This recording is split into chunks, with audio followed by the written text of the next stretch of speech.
I'm Eliza, and today I'm going to read a little bit from this book.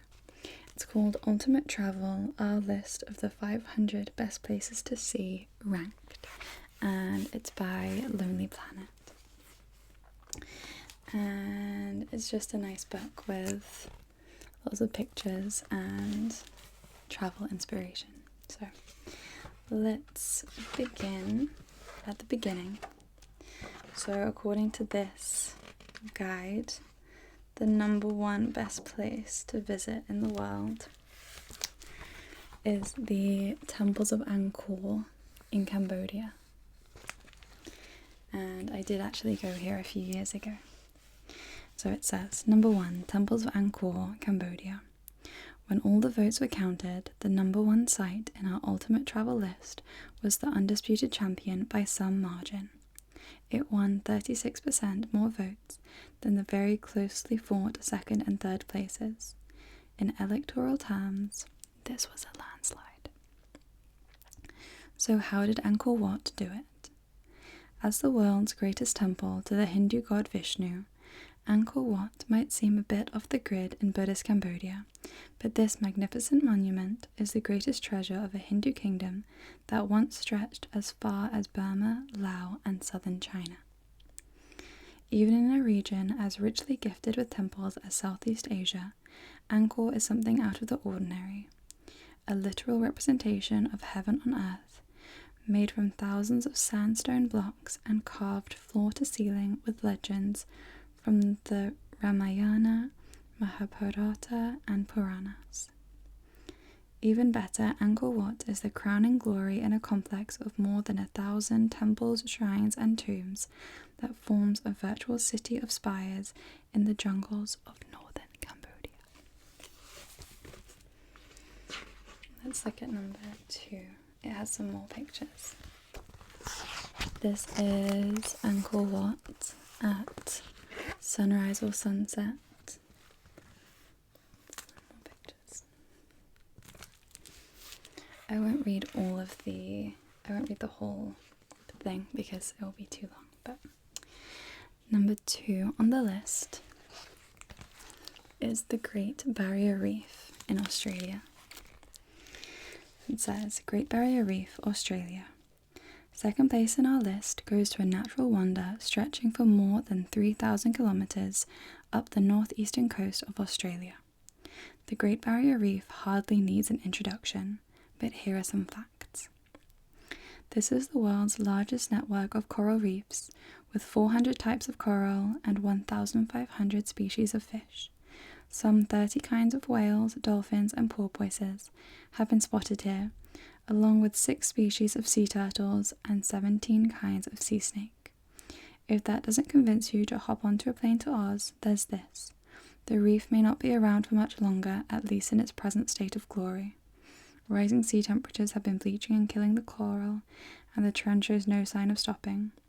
But for now, the reef is a psychedelic underwater playground for divers and snorkelers. Even above the surface and closer to the Queensland coast, this vital ecosystem enthralls all those who visit, with abundant bird life and countless tropical islands and beaches. The picture looks lovely, doesn't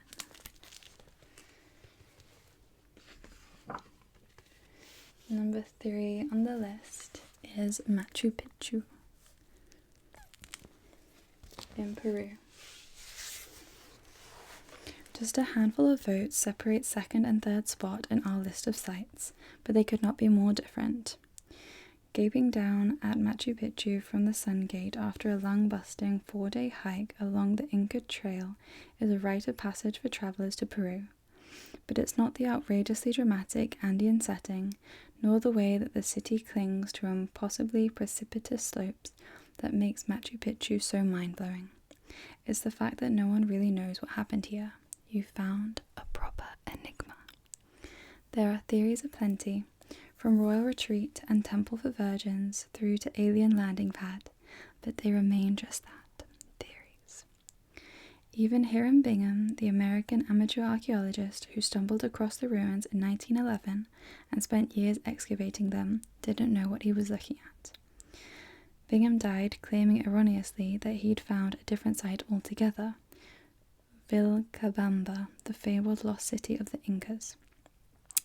Today, you can wander wide-eyed around the mysterious mountain metropolis in a liberating knowledge vacuum, forming your own ideas. Be sure to climb Huayna Picchu, the Andean shard towering over the ruins, with its metal testing trail to the Temple of the Moon. Number 4 and 5 is the Great Wall of China and the Taj Mahal.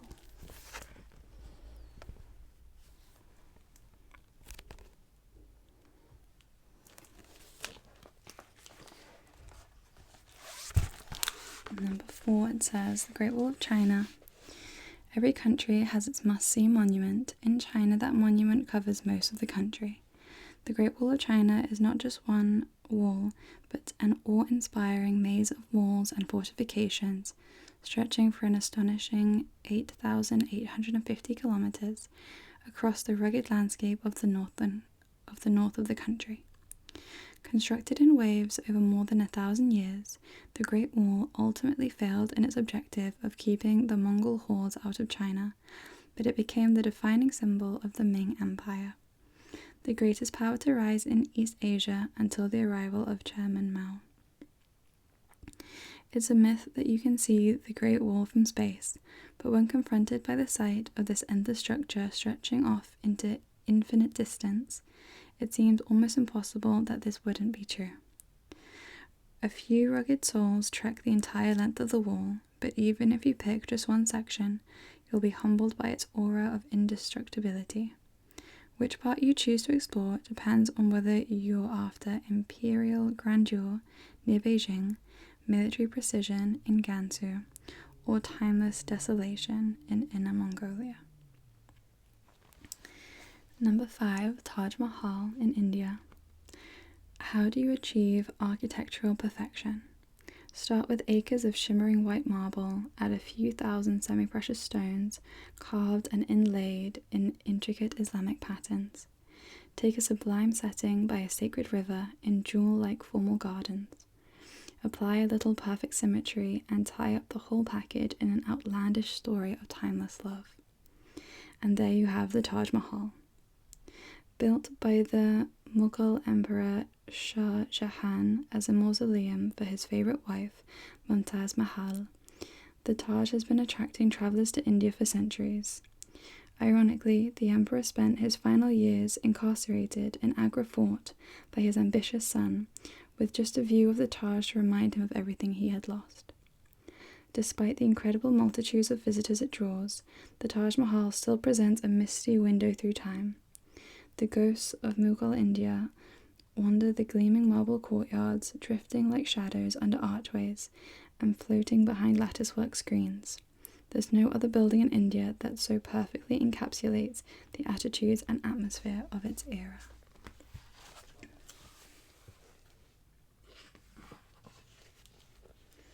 Number 6 is Grand Canyon National Park in the USA. It says, stand before this vast rent in the Earth's crust and you're looking down at 2 billion years of geological time. The fact is something funny to the human brain, lit by flaming sunsets, filled with billowing seas of fog and iced with crystal dustings of snow. The mile-deep, 277-mile-long Grand Canyon is nature's cathedral. You'll feel tiny yet soaring, awed yet peaceful, capable of poetry yet totally tongue-tied. As the explorer John Wesley Powell once said, the wonders of the Grand Canyon cannot be adequately represented in symbols of speech, nor by speech itself. But we had to try anyway. Come here to hike, to raft the wild Colorado River, to spot condors, black bears, and elk, or simply to marvel. Number 7 is the Colosseum in Italy. It says there's nothing like a feisty Roman monument to rev up your inner historian, and the Colosseum performs brilliantly. A monument to raw, merciless power, this massive 50,000-seat amphitheatre is the most thrilling of Rome's ancient sights. Gladiators met here in mortal combat, and condemned prisoners fought off wild beasts in front of baying, bloodthirsty crowds. 2 millennia on, the hold it exerts over anyone who steps foot inside is as powerful as ever. Number 8 is the Iguazu Falls in Brazil and Argentina. Look at that.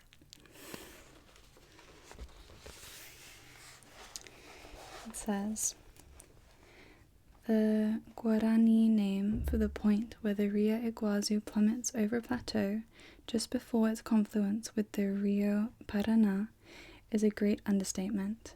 Big water. Big. These falls are mind-blowingly mighty.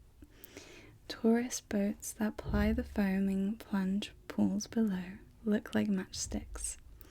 Boardwalks also get you thrillingly close. The whole thing is glimpsed through a stretch of subtropical rainforest, forming a 55,000-hectare national park replete with wildlife, including jaguars.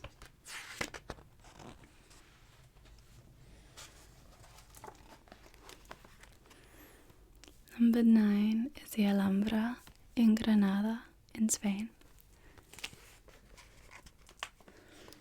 I've been here. It says Spain's Moorish masterpiece. Spain.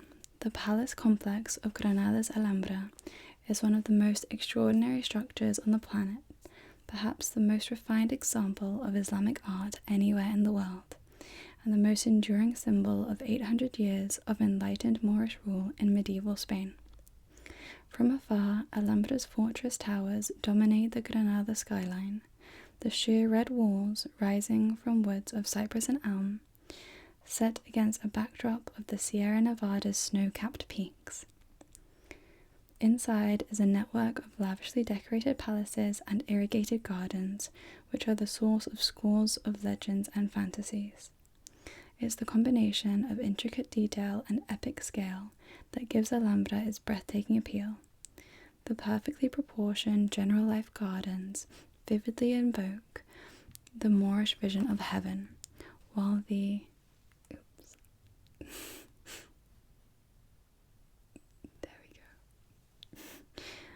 while the creations at Alhambra's heart are beautiful beyond belief. The many rooms of the Palacios Nazaríes, the central palace complex, are the pinnacle of Alhambra's design, a harmonious synthesis of space, light, shade, water, and greenery that sought to conjure up an earthly paradise for the rulers that dwelt there. Expanses of tile, muqarnas, honeycomb, vaulting and stucco work adorn the walls, while the Patio de los Leones is a masterpiece of Islamic geometric design. Put simply, this is Spain's most beautiful monument.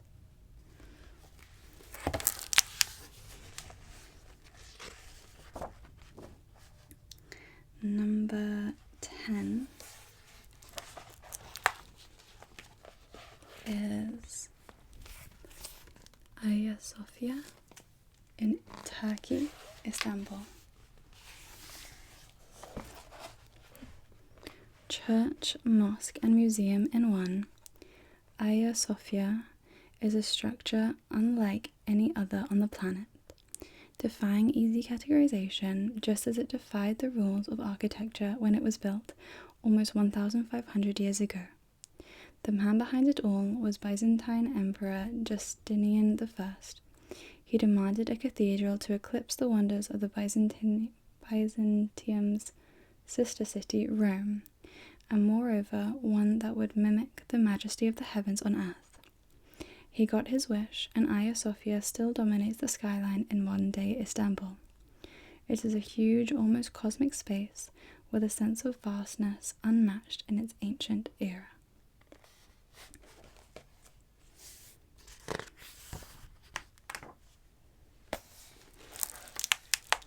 Number 11 is Fez Medina in Morocco. Now, was it right or left? The camel head hanging glumly above the butcher's shop provides no advice at all, except perhaps to become vegetarian. You'd swear that the little slipper stall seems a bit familiar, but then one pile of bright babuches looks an awful lot like another.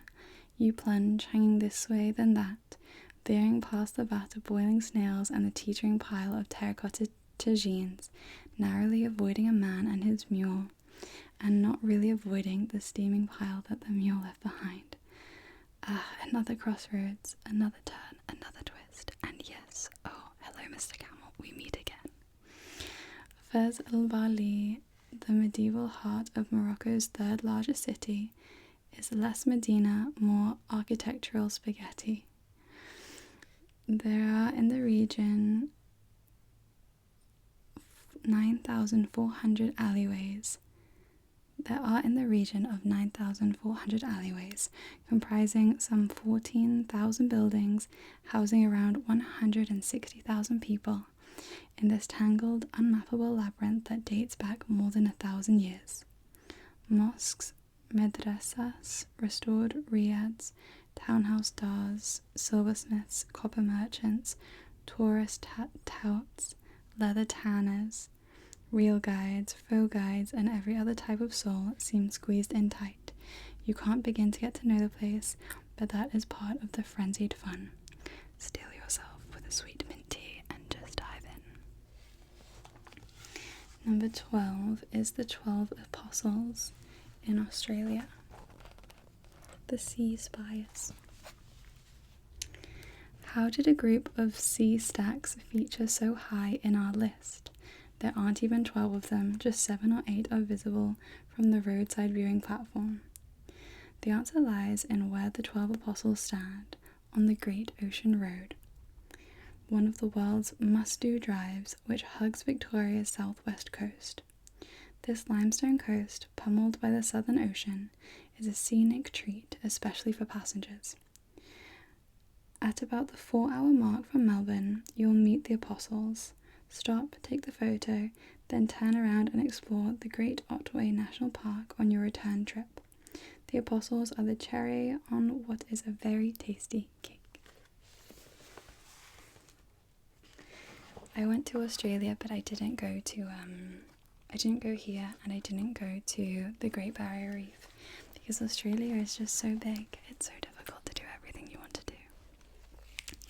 Number 13 is Petra in Jordan.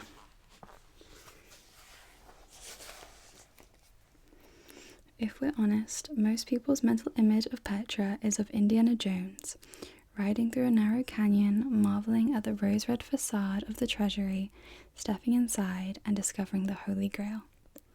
In fact, if you step inside the treasury, all you'll find is a bare room, rather lacking in holy grails. But in other respects, the reality is as extraordinary as Hollywood fiction. Everyone can experience the drama of the sick, the chasm from which the treasury emerges, but unlike Indy, you can also explore the ruins beyond, the high place of sacrifice, the monastery, and countless tombs. I'll stop there.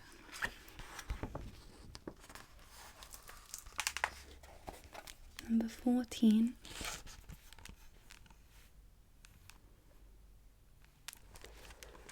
Number 14 is Tikal in Guatemala. I'm sorry if I'm mispronouncing all of these names, by the way. I'm sure I am. But Guatemala. Mexico might have the most well-known Mayan sites, but it's Guatemala that grabs a place in the top 20.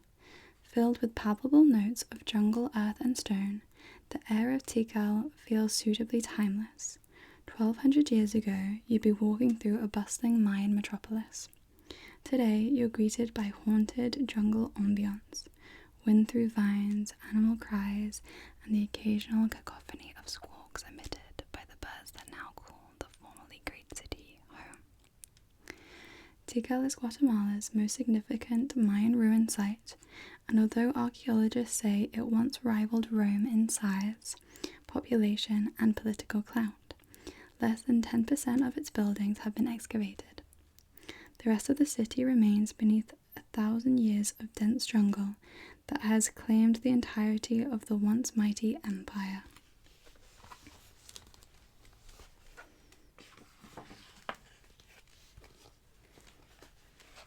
Number 15 is the British Museum in London, England.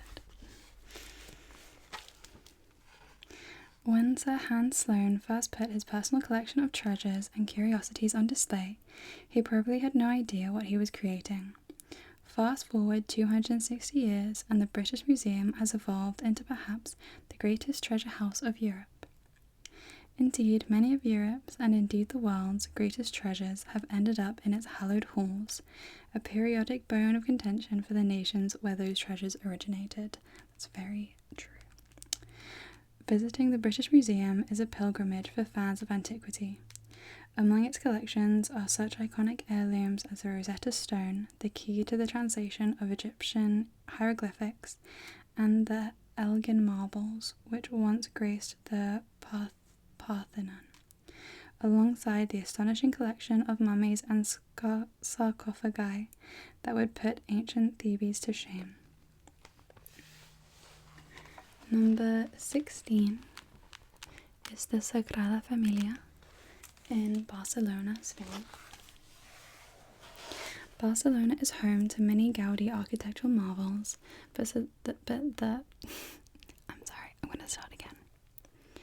Barcelona is home to many Gaudi architectural marvels, but the Sagrada Familia is our pick of the bunch, cranes or no cranes.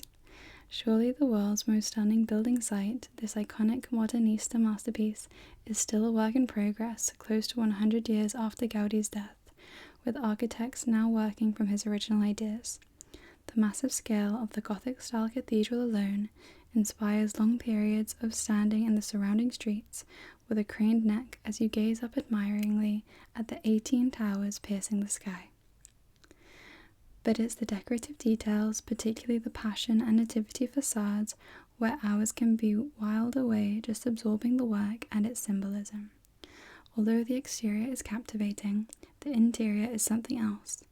This is one vision for which the adjective awe-inspiring is entirely warranted. Once inside, visitors are struck by the unconventional architecture angles, where columns arch towards the ceiling and light filters through rich and intricate stained glass windows to give the effect of a forest. The completion date for Sagrada Familia is still unknown, but estimates range from the 2020s to 2040s.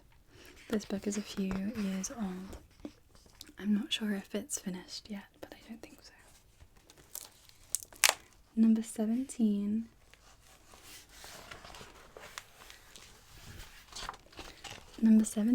is Fiordland National Park in New Zealand. Second only to the Grand Canyon among the national parks in this ultimate travel list, Fiordland covers a mountainous corner of the South Island. Along with 3 neighbouring national parks, it forms the vast New Zealand World Heritage Area. I'm sorry, it's a Maori word and I don't think I can even attempt to pronounce it. Gazetted by UNESCO for its unique natural features. The scale of this wilderness is mind-blowing enough, but its primeval atmosphere seals the deal.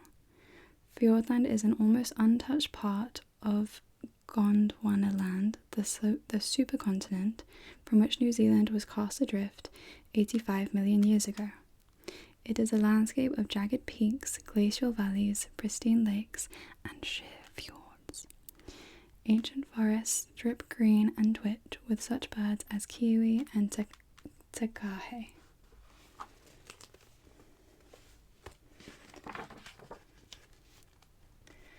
Number 18 is Santorini in Greece. Here. Santorini. Lying in the embrace of the Aegean, none of the coquettish Cyclades islands lack pulling power, but one offers a bit more. Santorini is the group's indie kid, being the tip of a volcanic caldera has bequeathed it a unique look. Why settle for golden lands when you can have red and black beaches, backed by 300 meters of multicolored cliffs. Beyond the beaches, explore the Minoan site of Akrotiri and the hilltop village of Oaya. Number 19 is the Galapagos Islands, Ecuador. Nowhere else on Earth does the animal kingdom turn the tables on humanity quite like the Galapagos Islands. Afloat in the Pacific Ocean, 1,000 kilometers from mainland Ecuador, it's a place where visitors can often feel more like the exhibit than the observer. Blue-footed boobies take nesting grounds in the middle of walking tracks, Galapagos sea lions lounge about on town seats, and frigate birds slipstream boats as they cruise between the archipelago's 17 islands. Step around any animal here and it invariably looks back at you with naive curiosity, as if it knows that you're strictly here on its terms. Number 20 is the Museum of Old and New Art in Australia. At how many art galleries can you see wild dolphins playing in the surrounding water as you arrive by motor launch? Our highest ranking modern art gallery, beating New York's MoMA and London's Tate Modern, has an enviable location on the River Derwent, just upright from Tasmania's still quaint capital Hobart. When mathematically gifted millionaire gambler David Walsh resolved to give something back to the city where he grew up, nobody quite predicted what he would start. In 1995, he bought a peninsula of land just outside Hobart that already had a winery called Morilla built on it. 10 years later, he commissioned the Museum of Old and New Art from architect Nanda Katsalidis. His engineers delved down, excavating 60,000 tons of earth. Walsh filled the subsequent cavern with items that had caught his eye over years of collecting, and he possesses a very eclectic eye, placing Stone Age arrowheads and Roman coins next to the most avant-garde of artworks. Outside, ambitious installations are surrounded by what must be the world's most naturally beautiful setting for any art gallery. It's this package, amazing architecture, provocative art, great food and wine, that justify the Museum of Old and New Art's top 20 place here. I think we'll stop there with just the top 20. Seems like a nice place to stop. And I hope you enjoyed hearing about those places.